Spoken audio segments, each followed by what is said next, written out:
Thank you for joining me. You are the editor of the new student edition of Blood Brothers, which is undoubtedly a really, really popular play. So we just wanted to get to know you a bit better and to know your background. So maybe we can start off with you introducing yourself. So I work at the University of Exeter. I work in the drama part of the film communication and drama department. And I teach students about political theatre. That's where my kind of research interest lies, and particularly in how social movements and trade unions have kind of used theatre for political causes. So that's sort of a very sort of niche area that I look at. And I'm also really interested in working class performance and also working class culture. So what's your interest in Blood Brothers in particular? I think it connects quite strongly with some of those things. So even though it's kind of presented in a musical form, it has some really important political themes. I'm really interested in it because it's a musical, because it's written in this popular form that's easy for people to access, because the storyline is easy to understand, it's funny, you know, it's something that's kind of enjoyable to read or go to see. So I'm interested in it for those reasons. The themes of the performance, are really important still today, about sort of political and economic conditions, thinking about class, and like some of those things are really quite difficult to think about in the abstract. So I think this plays a really amazing chance for people to think about those things in a way that is kind of makes sense to them and speaks to them, even though this is a historical play. Yeah. So in your introduction, you talk about the worlds of performance in Blood Brothers. Can you tell us a little bit more about what you meant by that? I suppose I talk about at least two worlds of performance happening, and possibly more. So there's a way in which the play operates through the form of social realism, which I talk about in the introduction. So that is like a form we're all really used to, you know, if we watch soap operas and stuff like that. So it's a kind of realistic interpretation of the world. We can sort of believe in the characters, believe that we're watching something happening perhaps in the 1950s or early 1980s when it's set, colloquial language, all that kind of stuff. But at the same time, it's structured. So when I spoke to Willie Russell, it was really interesting because he was talking, he talked about it being structured along the lines of a folk ballad. So I talk about that in the introduction as well. So there are very unrealistic things about it too. So the fact that we see a foretelling of the end of the play at the beginning, the narrator figure, the fact that people break into song, you know, it's a musical, so it isn't simply realistic. So, and just to say slightly more, so I think that it's very interesting how these two worlds of performance work together. So there's the realistic kind of social realism world that we're kind of asked to believe in, but then through the form of the folk ballad, perhaps we're asked to take a kind of critical distance from that. So we don't just kind of get sucked in like a soap opera. We don't just go like, oh yeah, I'm really into what this character's doing or that character. We don't forget about our role in a way, like we're asked to kind of sit outside of the play as well, and maybe analyze what's going on in there. Yeah, I mean, I don't think a lot of people know that he wrote the play and also the musical score. Yeah. So I mean, and you've like kind of mentioned about the role of the folk ballad in the play, but what do you think the importance of music more generally is in the play? I mean, I know he's a great fan of music anyway. Yeah, he is. And actually, when we spoke, I was sitting here, which is where I live, and he spotted the poster behind me and immediately started talking about Joan Baez and that whole kind of folk scene there. Like he's a real kind of music enthusiast. And I think the way that music shaped his own journey as a writer is really interesting as well. And that's something I talk about in the introduction, like seeing early Beatles gigs at the Cavern and things like that, and kind of feeling like maybe he could kind of make something more of his life because he saw other working class people writing their own songs. So I think music's really important in terms of the kind of background and history of the play. I wrote about music in the introduction because obviously I'm not going to take for granted that every student has been able to see the play recorded or live yet, or maybe they won't necessarily. So to try and, any chance I got in the introduction to try and talk about like what it's like to see this play performed felt important, and obviously music is a very key part of that, as this is a musical. Yeah. I talk about how the music is important in terms of how we feel and connect with the characters, creating an atmosphere.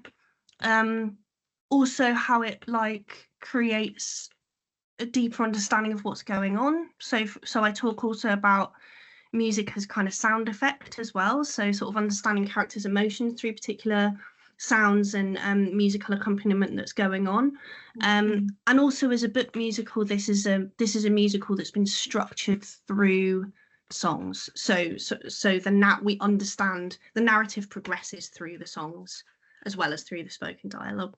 Yeah, and there's loads of reference to Marilyn Monroe in there, isn't there? Yeah, actually, yeah, that's a good point. So, you know, somebody that was famous for lots of reasons, but a really amazing kind of comic actress and musical actress as well.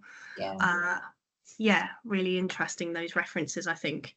Why do you think, more generally, that it holds such relevance to the modern day audience? Because it's still so popular with students even today. Yeah, I'm really interested in that too. And that, to be honest, was like the kernel of that kind of got me thinking about how to structure the introduction to the play. For me, I think, so the play straddles a really interesting historical time period. You've got like post-war welfare state having been created in Act 1, and a big kind of rich poor divide, class divide, obviously evident there. But then the kind of exacerbation of those problems in Act 2, with unemployment skyrocketing and like political policies being kind of referenced in the background, if you like, that we might associate today with cuts or austerity measures. So there are lots of things that I think in the play, the rich poor divide, social inequality and class, that I think are not necessarily talked about that much, or are not, as I was saying earlier, I think not that easy necessarily to discuss in the abstract, that the play tackles in that period of time. But as I argue in the introduction, I think the early 80s is a really significant point in time to now still, because I talk about the kind of birth of neoliberalism in that time. So the form of capitalism that we currently live under was kind of being constructed at that point. And I think the way that is inflected in the play and reflected on is really interesting. And the context then of kind of increased strike action, of rioting, this is stuff that we've seen sort of unfortunately in a way, like over the last decade and beyond. So yeah, I think those political themes are still very relevant. So I feel like that's why it's still really important today, as well as its kind of really kind of amazing structure, kind of neat formation as a musical, really heartwarming, really kind of universal themes as well, about love and growing up, and women characters meeting particular challenges, that Willie Russell always writes about really well. Yeah, definitely. And we've spoken a lot about the importance of the performance of a play. I mean, in general, I always think it's great to go and see any play being performed, but yeah, you look at the first school production of Blood Brothers. Oh yeah. And why do you think that's so important and relevant to kind of notice when you're studying the play? Well, I think because at that point, the first school's production, it was the earliest version of the play. So Willie Russell hadn't yet written the songs or musical score accompaniment, or at least that wasn't kind of formally part of that. So this was a really stripped down performance, a few actors that went into a school in Liverpool, a comprehensive school in Liverpool, kind of stuck themselves in front of this group of kids sitting around the outside of the classroom, looking in to the performance space. So just in an ordinary classroom. It's a really amazing thing to watch if you can get hold of it. And the magic of the dialogue and the central themes that it's dealing with, and the way that Willie Russell has sort of put this together is obviously spellbinding. You know, you can see it in how the kids are watching that play, that kind of simple storytelling of the play.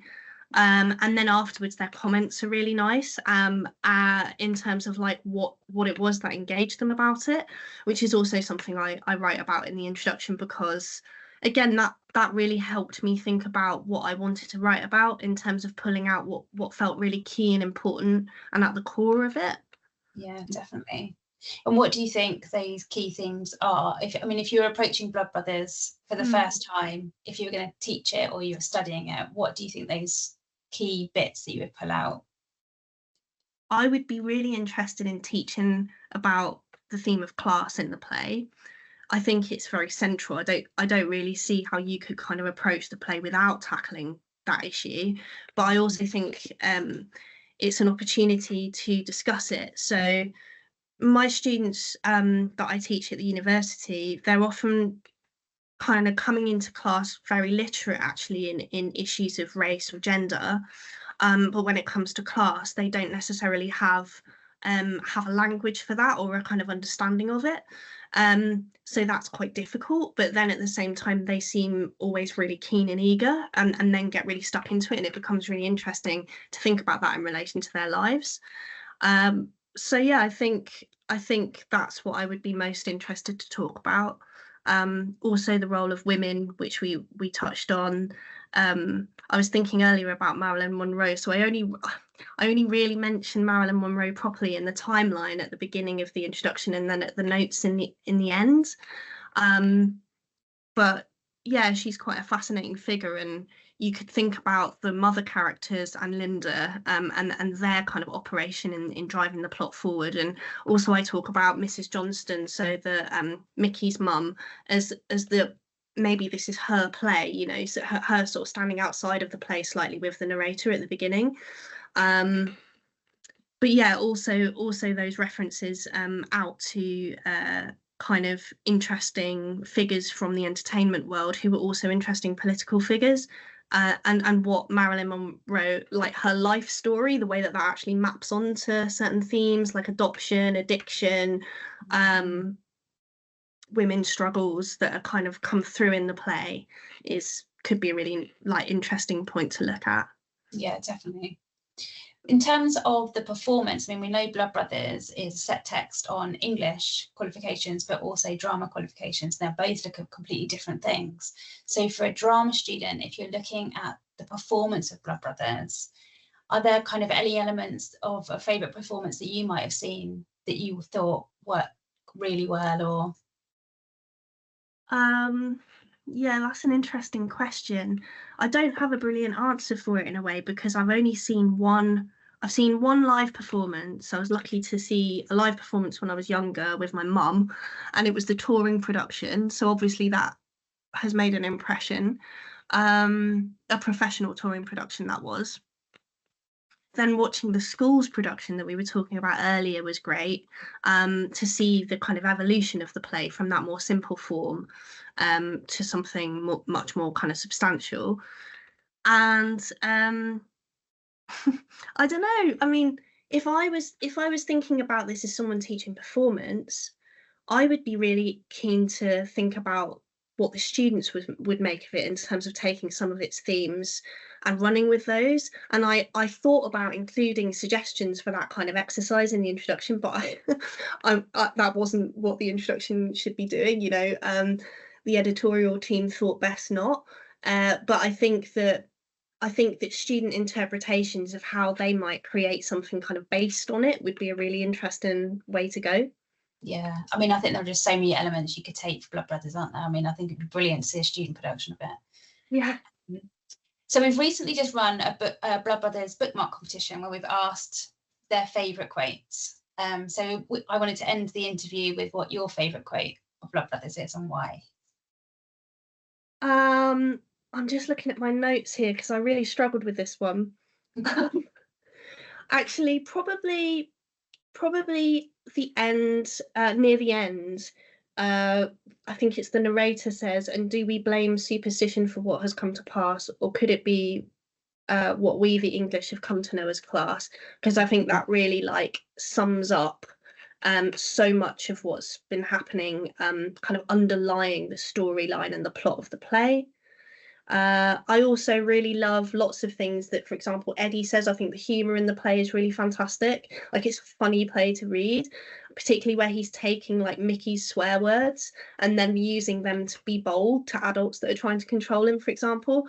So that I really like those lines. And also, I mentioned in the introduction this line in the song about Take a Letter, Miss Jones, where there's a man walking, something like there's a man walking in circles, he's old before his time. I mean, that's really sad, but I think again that's something that like really connected with me and experiences that I've had, you know, how much of an impact the social conditions and class divide that's been discussed in this play have an impact, you know, on our livelihoods, and our lives, basically.